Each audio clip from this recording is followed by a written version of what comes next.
नमः शिवाय। महाशिवरात्रि व्रत कथा।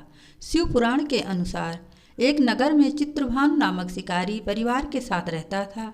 उस पर साहूकार का कर्ज था। कर्ज न चुकाने पर उसे बंदी बना लिया गया। उस दिन शिवरात्रि थी। वह भूखे प्यासे रहा और दिन भर शिव का स्मरण करता रहा।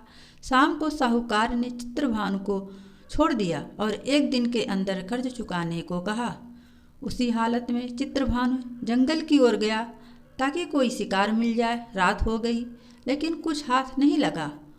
वह एक तालाब के पास पहुंचा और वहां एक बेल के पेड़ पर चढ़ गया। उस बेल के नीचे शिवलिंग था। इस बात की ज्ञान उसे नहीं था। वह रात में बेलपत्र तोड़ तोड़ कर शिवलिंग पर गिरा रहा था।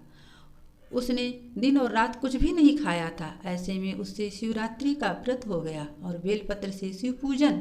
रात बीतने पर एक हिरणी तालाब में पानी पीने आई। वह गर्भवती थी। उधर मौके की ताक में बैठा चित्रभानु धनुष और बाण लेकर शिकार के लिए तैयार था। तभी हिरणी की नज़र उस पर पड़ी। तब उसने चित्रभानु से कहा कि उसके पेट में बच्चा है, जल्द ही उसका प्रसव हो जाएगा। वह बच्चे को जन्म देकर इस स्थान पर फिर आएगी। तब तुम शिकार कर लेना। अभी शिकार करोगे तुम दो जीव को मार डालोगे। शिकारी उसकी बात मान गया और हिरणी को वापस जाने दिया। उसी बीच पेड़ से कुछ बेलपत्र उसने फिर शिवलिंग पर गिराए, जिससे रात्रि की प्रथम प्रहर की शिव पूजा हो गई। कुछ समय बाद एक और हिरणी वहां से जा रही थी। तभी चित्रभानु ने उस पर निशाना साध लिया। उस हिरणी ने शिकारी से निवेदन किया कि वह अपने पति को खोज रही है। वह पति से मिल लेगी, उसके बाद तुम्हारे पास आएगी। शिकारी ने उसे भी जाने दिया। रात के आखिरी प्रहर में भी चित्रभानु ने कुछ बेलपत्र फूल बस शिवलिंग पर गिरा दिया। इससे आखिरी प्रहर की भी शिव पूजा हो गई। तभी एक और हिरणी वहां से जा रही थी। तभी चित्रभानु ने उस पर निशाना साध लिया। उस हिरणी ने शिकारी से निवेदन किया कि वह अपने पति को खोज रही है। वह पति से मिल लेगी, उसके बाद तुम्हारे पास आएगी। शिकारी ने उसे भी जाने दिया। रात्रि के आखिरी प्रहर में भी चित्रभानु ने भूलवश कुछ बेलपत्र शिवलिंग पर गिरा दिया। इससे आखिरी प्रहर की भी शिव पूजा हो गई। तभी एक और हिरणी अपने बच्चों के साथ जा रही थी।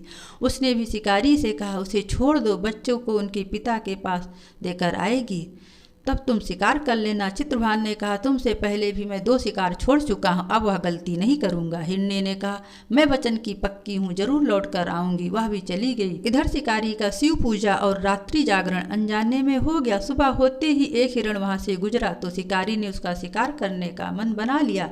उस हिरण ने चित्रभानु से कहा कि यदि तुमने 3 हिरण और उसके बच्चे का शिकार किया है तो उसे भी मार डालो, क्योंकि वह उनके वियोग में दुखी नहीं होना चाहता। यदि उन्हें छोड़ दिया है तो उसे भी जाने दो, उनसे मिलकर वह दोबारा यहाँ आएगा, फिर शिकार कर लेना। इस पर शिकारी ने पूरी रात की घटना हिरण को बताया। उसने हिरण को भी जीवन दान दे दिया। शिवरात्रि व्रत और अनजाने में शिव पूजा के प्रभाव से चित्रभानु का मन निर्मल हो गया। वह पाप रहित हो गया।